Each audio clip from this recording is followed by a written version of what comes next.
The wind in Obsidian Valley didn't blow. It screamed. It was a high, thin sound that clawed at the windows of the dying sedan. Ilara's fingers, jammed into her pockets, were numb, but her trembling wasn't just from the cold. It was the vibration of 17 months of running, of sleeping upright, of rationing crackers and apple juice. It was the tremor of abject failure. The car, their last fortress, had finally surrendered. She had turned the key, and after one last metallic groan, the engine fell silent. The blizzard, once a threat, was now a white-shrouded monster intent on burying them alive. "Mommy? It's cold." Ilara's eyes snapped to the back seat. Serafina, her 4-year-old daughter, was a bundle of blankets, her breath pluming in the frigid air inside the car. "I know, baby. I know. We're going to find somewhere warm." A new adventure. The lie tasted like ash. Her adventures were a thin veil over their desperate flight from her ex-husband, Marcus. But the adventure had run out of road. Through the frantic swipe of the dead wipers, a light flickered. A quarter-mile down the highway, a neon sign cut through the snow. The Nightlight Cafe.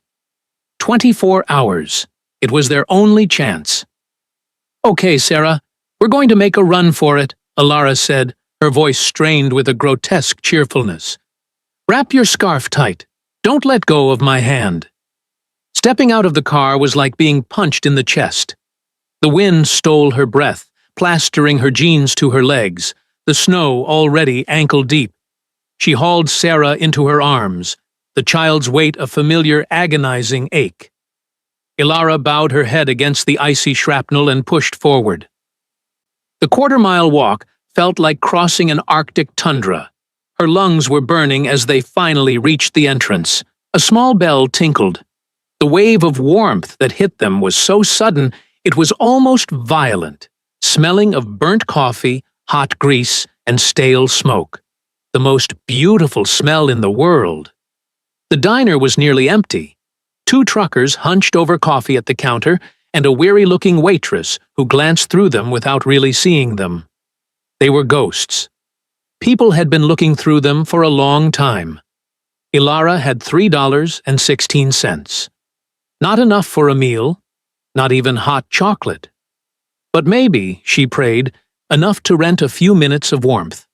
She slid Sarah into the farthest corner booth, near the drafty windows. "Okay, sweetie, let's just sit here and get warm, okay? We'll just rest for a minute."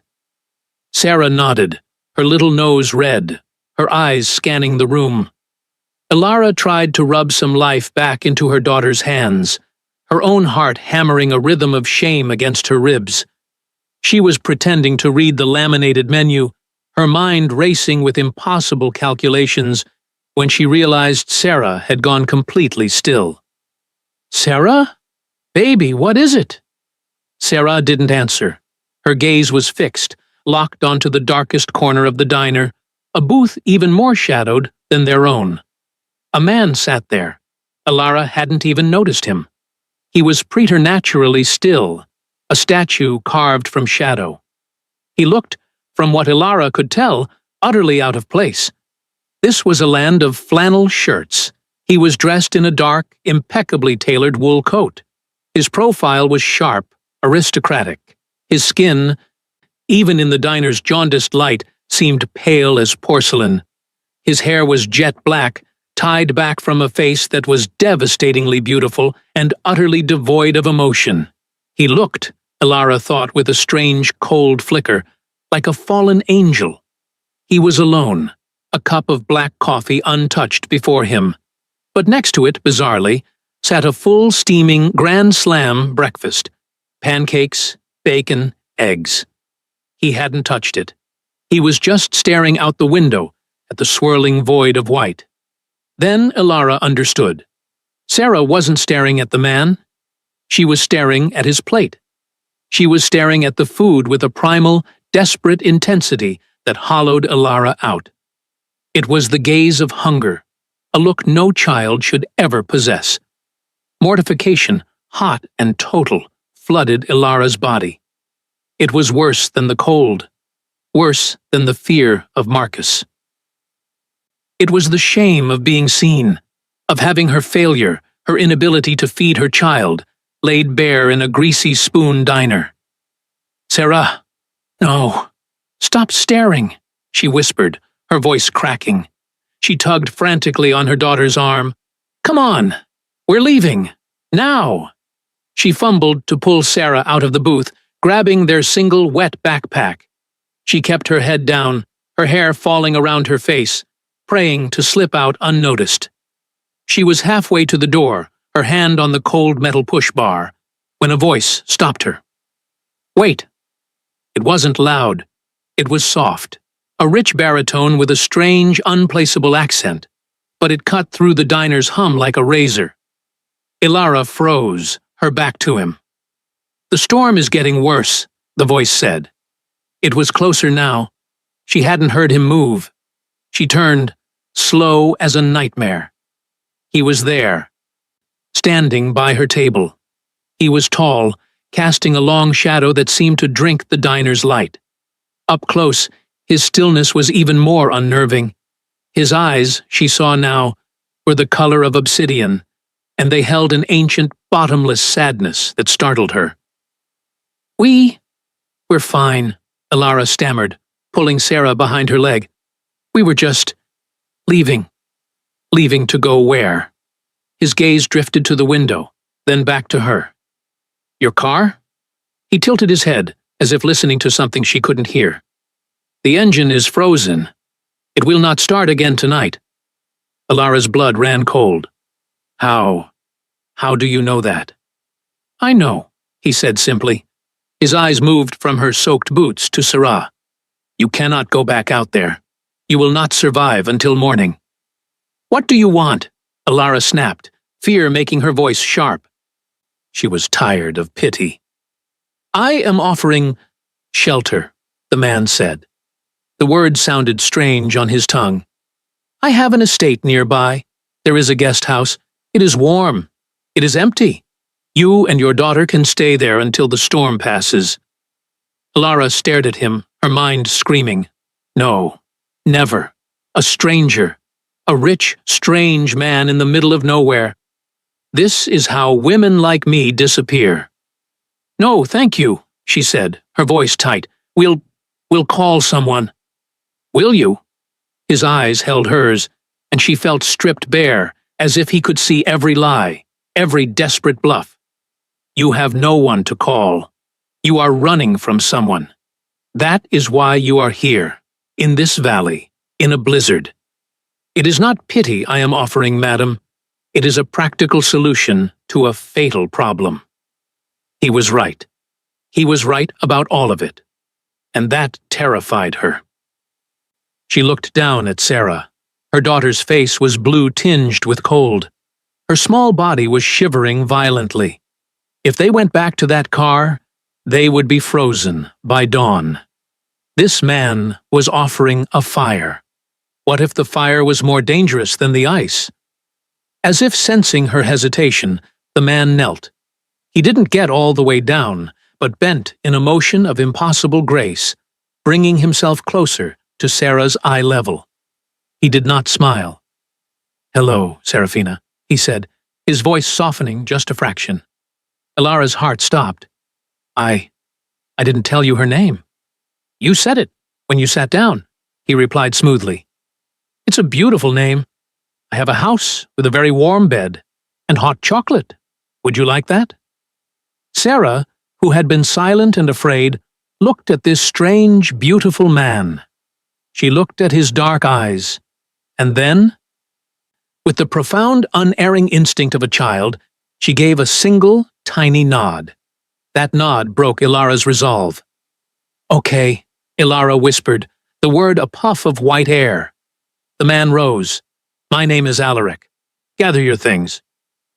He placed a few bills on his own table, covering the check and the untouched cold plate of food. He walked to the door and held it open, the blizzard howling into the room. The journey was a silent, surreal dream. Alaric's car was not a car. It was a black, silent beast. something sleek and foreign that moved through the snowstorm with an effortless, terrifying grace. The interior was black leather, and the heater blasted a dry, efficient warmth. He did not speak. He didn't ask her what had happened or who she was. He just drove with perfect confidence as they left the highway, turning onto a private, unpaved road. The trees grew thick and black here, ancient pines laden with snow, forming a tunnel. Ilara's heart hammered. Where is he taking us? Then they passed through an enormous wrought iron gate, and she saw it. It wasn't a house, it was a mansion. A sprawling Gothic edifice of dark stone and sharp peaks, looming against the white sky like a jagged tooth.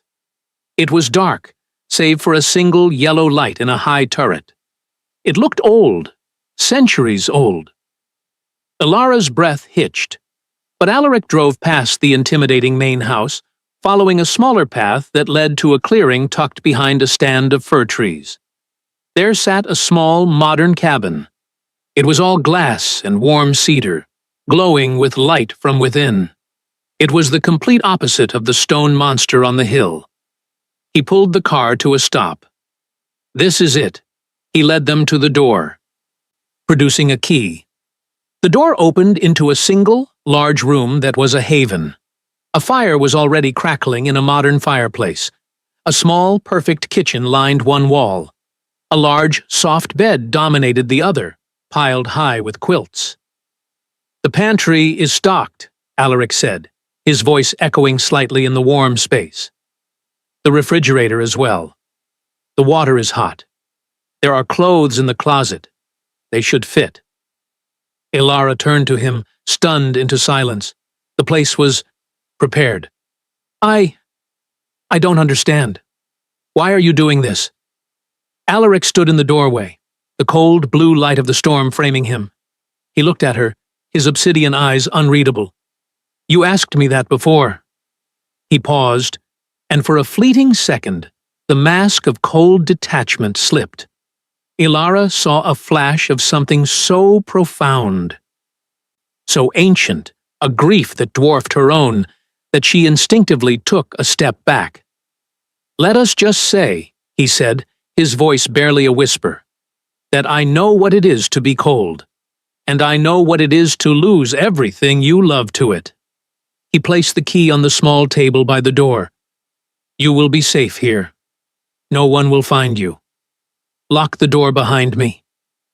Before she could form a reply, he was gone. He didn't walk back to his car.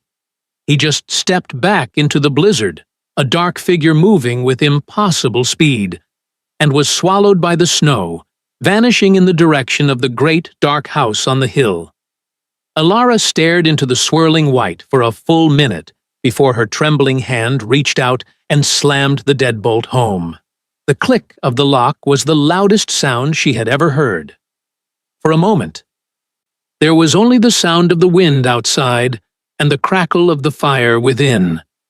Serafina, freed from her coat, made a beeline for the huge, soft bed, crawling under the covers and sighing, her body finally uncurling from the knot of cold. It's warm, Mommy, she murmured, her eyes already fluttering shut. Ilara stood by the door, dripping melted snow onto the pristine wooden floor. She looked at her daughter, safe and warm in a real bed for the first time in weeks, in a stranger's house, saved by a man who moved like a ghost. She leaned her forehead against the cool wood of the door, and the dam of her control finally, catastrophically, broke. The sobs that came out of her were silent, racking spasms that shook her entire body, tears of terror, and a gratitude so profound it felt like its own kind of pain. She was safe. They were safe. But as she cried, she couldn't escape the chilling, unshakable feeling that she hadn't just escaped the storm. She had just locked herself inside a new one. The first thing Ilara registered was the silence. Not the roaring, screaming silence of the blizzard, but a deep, insulated quiet, as soft as the mountain of quilts she was buried under. She awoke with a gasp, her body rigid with panic. For a disoriented second, she was back in the car, the cold seeping into her bones. But the air was warm. The scent of cedar and pine filled her lungs, and beside her, Serafina was breathing in the deep, rhythmic sigh of a child truly and deeply asleep. Her face rosy with warmth, her limbs sprawled out on the massive bed. The fire in the hearth had burned down to glowing orange embers, still radiating a gentle heat. Light, a pale, gray wash, streamed in through the wall of windows. The storm had broken. Elara slipped out of bed, her bare feet meeting the plush, warm rug. The guest house was a jewel box of quiet comfort. She ran her hands over the smooth granite countertops in the kitchen. She opened the refrigerator and stared, her throat tightening. It was full. Fresh milk, eggs, butter, juice, loaves of bread, cheese, fruit.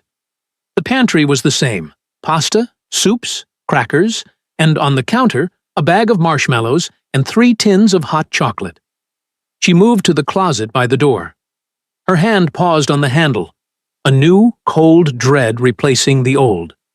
She opened it. The clothes were new, the tags still on. Jeans, thick wool sweaters, thermal underwear, and a heavy, down-filled parka. All in her size. For Sarah, there were miniature versions, soft pajamas, tiny snow boots, colorful mittens. He had known. He hadn't just offered shelter. He had prepared it. How could he have known their sizes?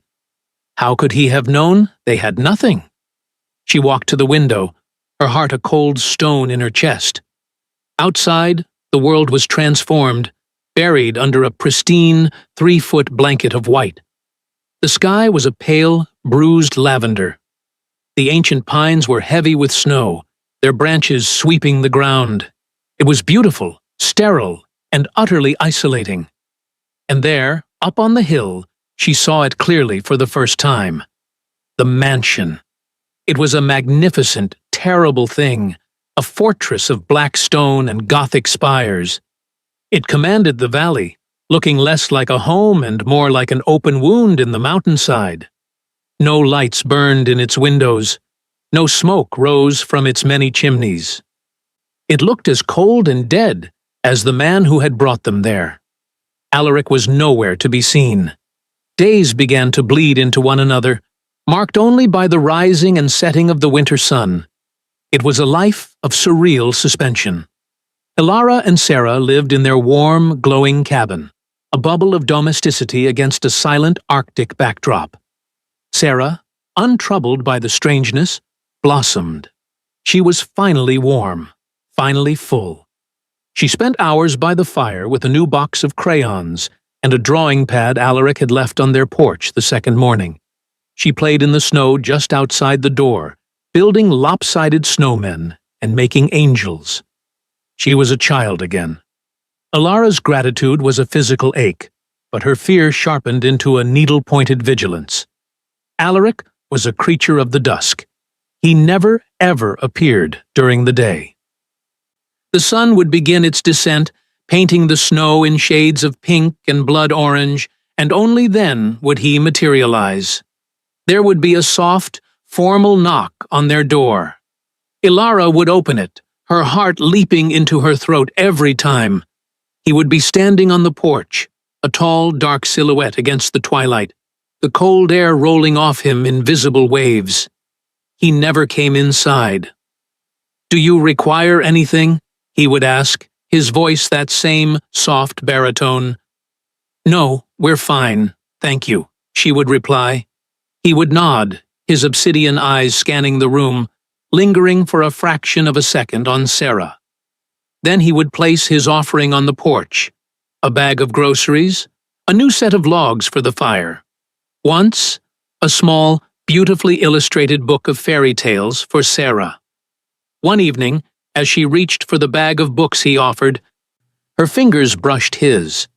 Elara recoiled as if she'd been burned, but it was the opposite. His skin was not cool. It was cold, a deep, profound, unnatural cold, like marble pulled from a frozen quarry. It was the cold of something that had not been warm for a very, very long time. She snatched her hand back, a small, terrified sound escaping her lips. He saw.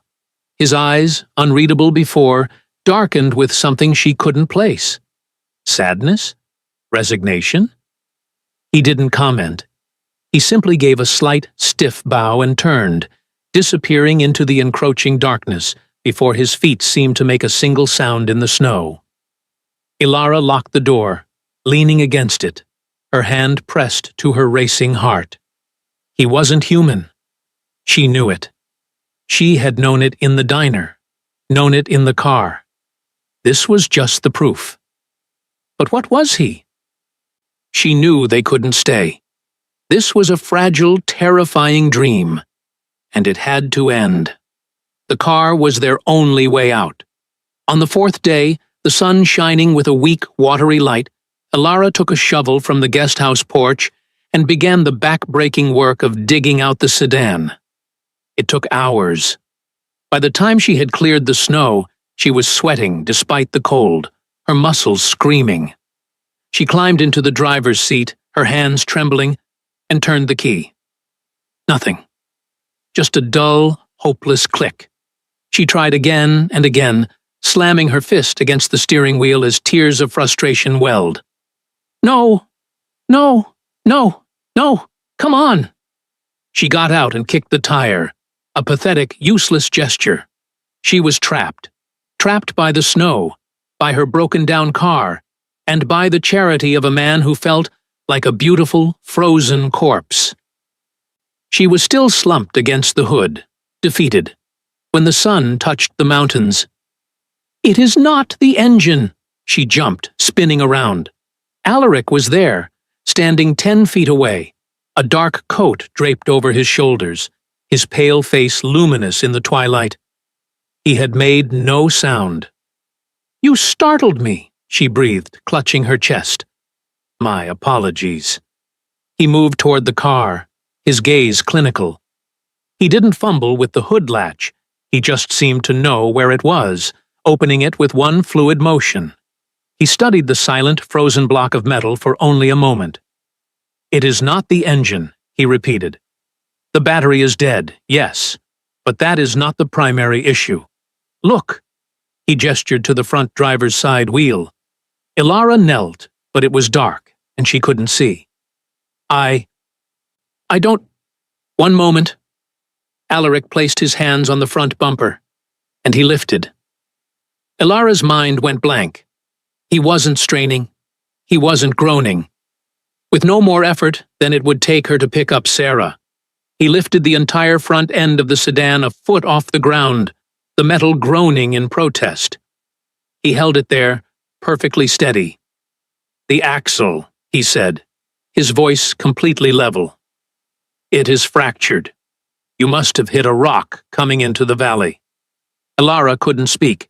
She was staring at his hands, at the impossible feat of strength he was displaying as casually as holding a book. Her vision tunneled. This was impossible. This was a nightmare. He gently, silently, lowered the car back to the ground.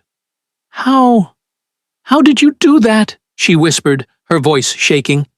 He straightened his coat, his expression unreadable.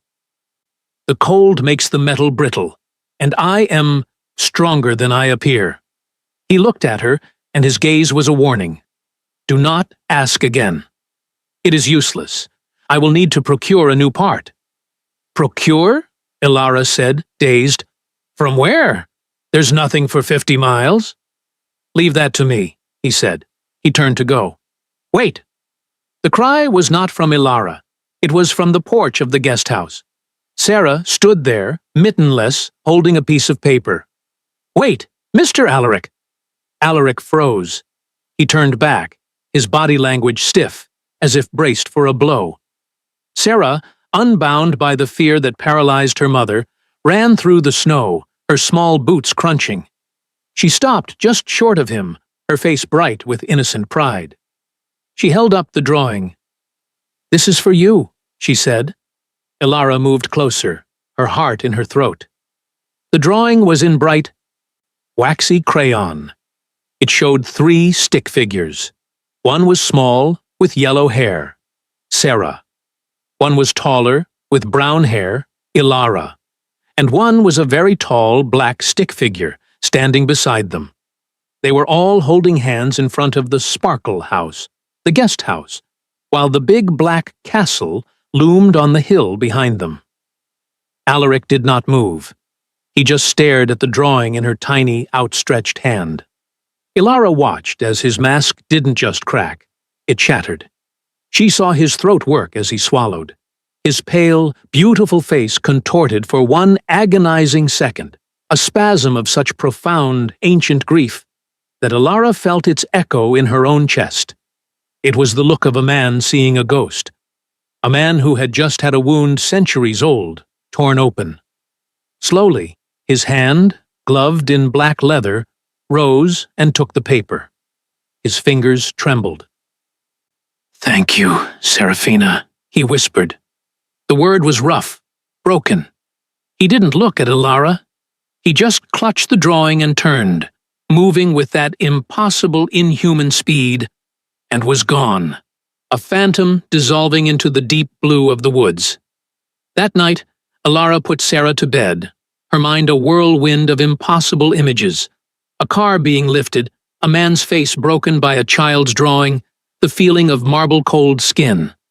The knock came late, long after darkness had truly fallen. She opened it. Alaric stood there. He was holding a large, heavy-looking metal part, the new axle. It was glistening. New. "How?" she breathed. "The roads are still closed." "I have my own ways." He placed the part on the porch. He seemed different. The mask was back, but it was tighter, as if holding back a terrible pressure. "I can't pay you for this," Ilara said, her voice shaking. "I can't pay you for any of it. I have nothing." "I require no payment." "Then why?" she burst out, the terror and gratitude and confusion finally boiling over. "Why are you doing this? You're not just some rich recluse. You're something else. The cold, your strength. You're never out in the daylight. What are you?" He was silent for a long moment, the only sound the sigh of the wind in the pines. He looked past her, at the fire, at the small child asleep in the bed. "You are safe here," he said, his voice flat. "That is all that needs to concern you." "It's not!" Ilara cried, tears of desperation stinging her eyes. "You saved us. I know you did. But you scare me, and I'm so tired of being scared." "The things you should fear, Ilara," he said softly, "are not hidden in the shadows. They stand in the broad daylight. They wear human faces. The world is full of them." His words hit her like a physical blow. "You said you knew what it was to be hunted," she whispered, her defenses crumbling. "You said you knew the face of a true monster." He finally met her gaze. His obsidian eyes were ancient wells of sorrow. "I did." And it was that, his shared, quiet understanding of monsters, that finally broke her. The dam of her secrets, the wall she had built around her past, it all came down. "I'm running," she whispered, the words tumbling out. "From my husband. My ex-husband. His name is Marcus. I thought he loved me. But he wasn't a man. He was a cage. He hit me. He broke my arm. And when I finally got the courage to leave, to take Sarah," he said. She was sobbing now, the words torn from her. "He said he would find me, that he would always find me, that he'd rather see me dead than see me free. He's a police officer. He knows how to find people. He has friends everywhere. I thought if I came here to the edge of nowhere, he would not look here." Alaric finished, his voice a low, dangerous rumble. "I don't know," she choked. "I think he'll look everywhere, forever." Alaric stood motionless. The air around him seemed to drop in temperature, the shadows at his feet deepening, darkening. When he spoke, his voice was no longer soft. It was the sound of a stone tomb closing, a sound of absolute, cold finality. "He will not find you here," he said. It wasn't a reassurance, it was a vow. "I will not allow it." And Alara, crying in the doorway of a magical cabin, looked into the inhuman, night-black eyes of her savior, and for the first time in 2 years, she believed it.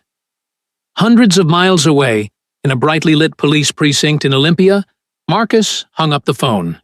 He smiled, a thin, cruel expression that didn't reach his eyes.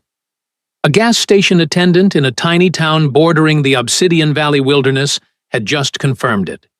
A woman and a little girl, matching their descriptions, buying gas and crackers 2 days before the storm. "Got you," he whispered to the empty room, spinning his car keys on his finger. "You always run, Alara, but you never learn how to hide." The installation of the new axle was a thing of silent, terrifying efficiency. The sun had barely set when Alaric arrived. He did not ask for Alara's help. He simply knelt by the sedan, and with his bare, pale hands, he began to work. Alara watched from the guesthouse window, a mug of untouched hot chocolate growing cold in her hands. She saw him lift the side of the car again, not with a jack, but with his shoulder, holding it steady as he worked underneath. There was no grunting, no strain, just the clean, metallic sound of tools moving with impossible speed and precision. In under an hour, a job that would have taken a mechanic half a day was done. He closed the hood and walked to her door, his dark coat dusted with snow. "It is done," he said. "The battery is charged. I would suggest new tires before you cross the mountains, but the car is functional. You are free to leave whenever you wish." The words hung in the air. You are free to leave. A week ago, those words were all she had dreamed of. Now, they felt like a judgment. She looked from his still, shadowed face to the car, her one and only escape pod, now suddenly and terribly viable. Thank you," she stammered. "You didn't have to do that." "I did," he said, his voice quiet. "I made a promise that he would not find you, but I will not keep you here. That is not my way. That is his." He understood. He understood the difference between a sanctuary and a cage. This realization, so simple and profound, cracked something open in her chest. "You've barely slept," Alara said suddenly, gesturing to the dark mansion on the hill. "Every night. You're just watching, aren't you?" He did not deny it. "I am a light sleeper." "Alaric," she said, her voice dropping.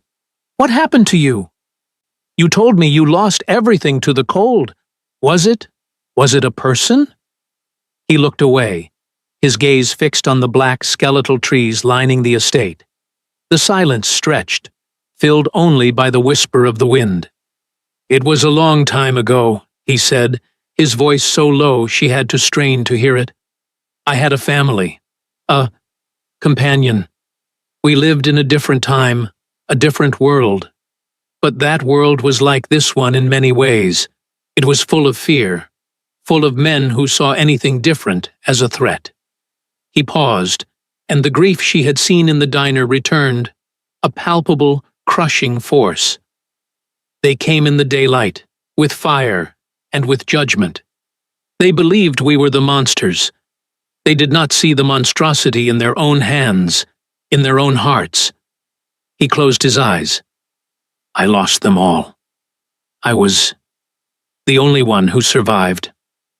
I learned then that the most dangerous thing in this world is not the creature in the dark. It is the man who believes he is righteous."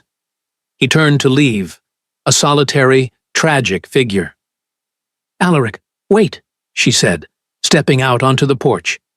The cold hit her, but she didn't care. I'm sorry." He stopped, but did not turn. Do not be, he said. Just be safe. Before she could answer, a new sound ripped through the stillness. It was not the wind, and it was not the sedan. It was the sound of a powerful, aggressive engine, crunching on the snow-packed private road, coming fast. A pair of bright blue and red lights flashed, cutting through the twilight, painting the cabin in strobes of panic. Ilara's blood turned to ice. No, she whispered. Oh God, no. A large, dark SUV, an official police interceptor, slid to a stop behind her ruined sedan. The door flew open, and Marcus stepped out. He was exactly as she remembered. Tall, broad, with a handsome face that was a perfect mask for the rage beneath. He wore his uniform, his badge gleaming on his chest. "Ilara!" he boomed, and the sound of his voice made her flinch violently. "You've been a hard person to find, baby. A real stupid chase. Hiding in this dump?" "Mommy?" Syrah's small voice came from the cabin door. She was clutching her drawing, her face pale with fear. Marcus's eyes snapped to Sarah, and his false smile widened. "There's my little girl. Come on, Sarah, we're going home." "No!" Ilara screamed, positioning herself between Marcus and the door. "You're not taking her! You're not taking us! Leave us alone!" "Ilara, don't be hysterical," he snapped, his smile vanishing. "This little game is over. You're coming home. You're my wife." "I am not your wife. The divorce is final." "It's a piece of paper," he snarled, advancing on her. "Now get in the damn car before I have to arrest you for kidnapping." "She is not going with you." The voice came from the shadows by the cabin. Alaric stepped forward, moving from the darkness into the flashing, chaotic lights of the police car. He was a silent, imposing wall. Marcus stopped. He looked Alaric up and down, taking in the expensive coat, the pale face, the unnatural stillness. He laughed, a short, ugly sound. "And who the hell are you? The new boyfriend? The rich freak she found in the woods? Listen, pal, this is a domestic matter. Flash your badge. This is official police business. Step aside." Marcus shoved Alaric in the chest. It was like shoving a granite statue. Alaric did not move. He didn't even blink. Marcus's face darkened with rage. He was not used to being defied. "I said, step aside." He shoved him again, harder. Alaric still did not move. He simply looked at Marcus, his black eyes devoid of all emotion. "You put your hands on her," Alaric said, his voice a low, lethal rumble. "You broke her arm. You hunted her like an animal." "I don't know what lies she's told you," Marcus began, but his bravado was faltering. He reached for his hip, his hand resting on his service weapon. "This is your last warning. Move." "No," Alaric said. That one word sealed Marcus's fate. With a roar of fury, Marcus drew his gun and aimed it, not at Alaric, but at Ilara. "Fine. If you won't come, I'll—" He never finished the sentence. Alaric moved. It was not a run or a lunge. It was a blur, a tear in the fabric of the world. One moment, he was by the porch. The next, he was in front of Marcus. There was a sharp, wet snap. Marcus screamed, a high, thin sound as his wrist broke. The gun flew into the air. Alaric caught it, not by the handle, but by the barrel. Marcus stared in disbelief at his mangled hand, and then at Alaric, his face a mask of primal terror. "What? What are you?" Alaric didn't answer. He held the gun up, and in front of Marcus's and Ilara's horrified eyes, he crushed it. His hand closed, and the metal and polymer of the pistol folded, popped, and splintered, as if it were a child's toy. He dropped the ruined pieces into the snow. "I am the man who believes he is righteous," Alaric whispered, his voice a venomous hiss. His face changed.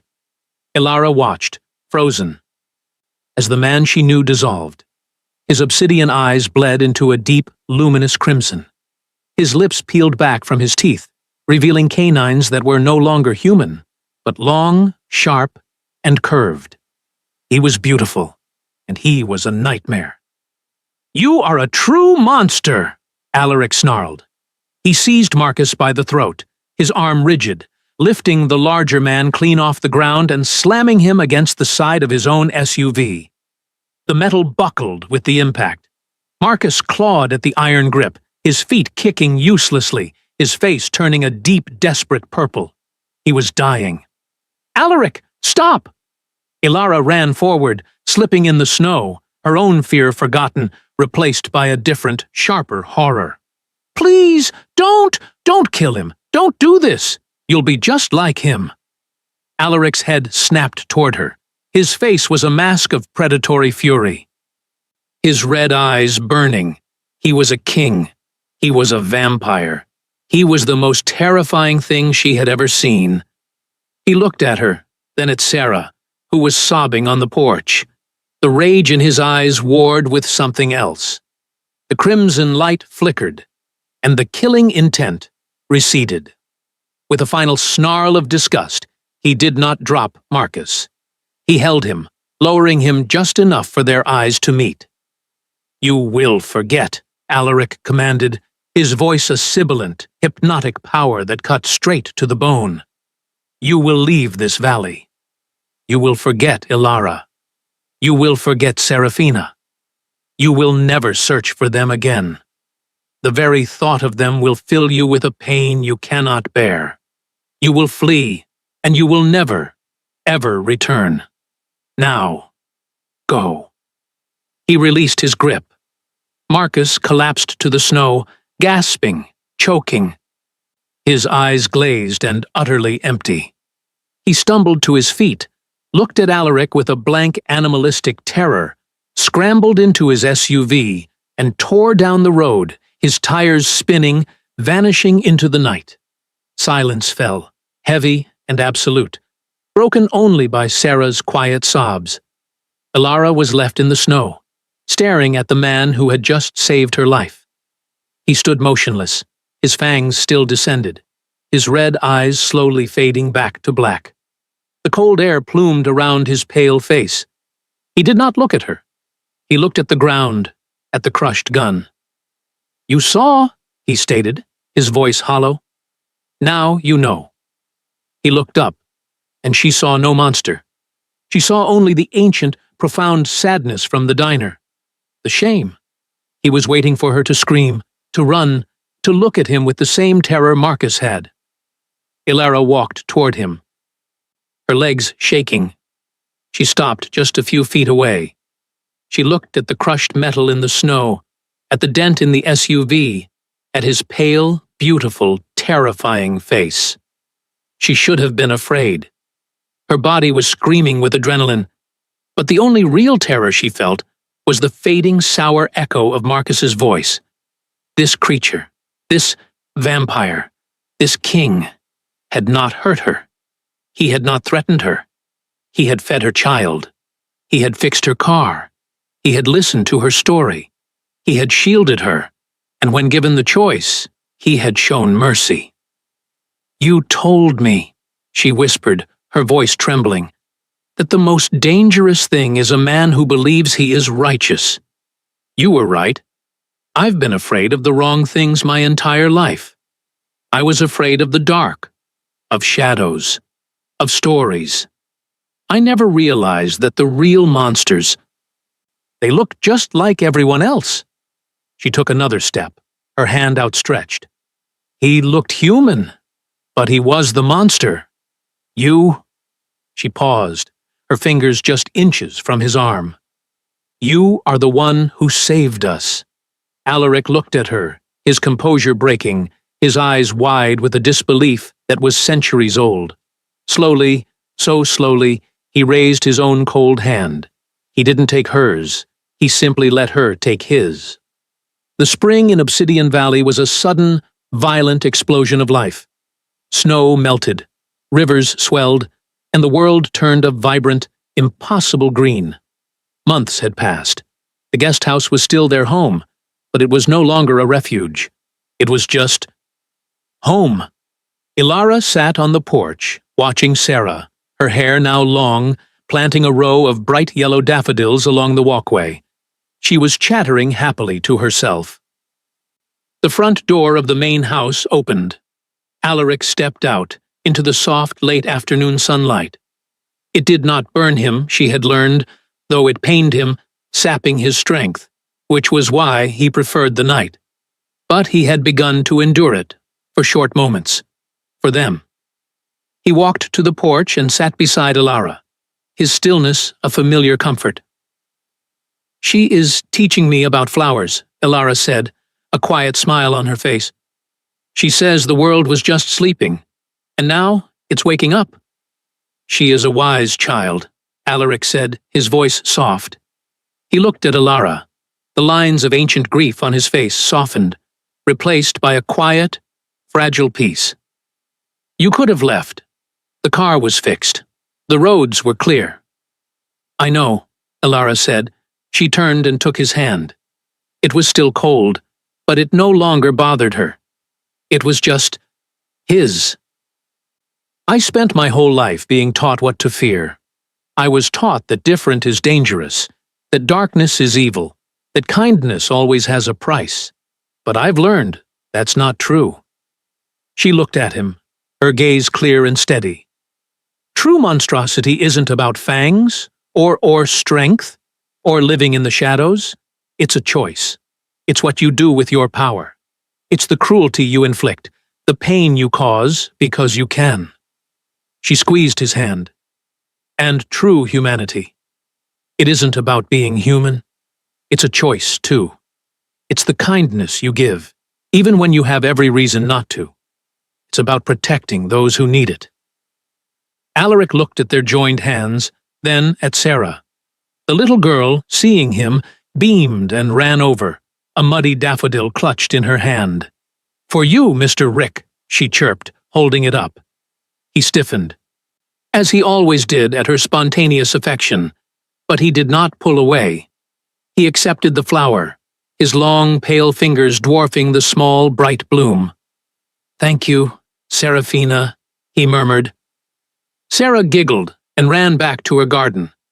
Alaric looked at the small, muddy flower in his hand, and for the first time in 500 years, a true, small, human smile touched the Vampire King's lips. They were a family, forged not of blood, but of choice. And they were finally safe.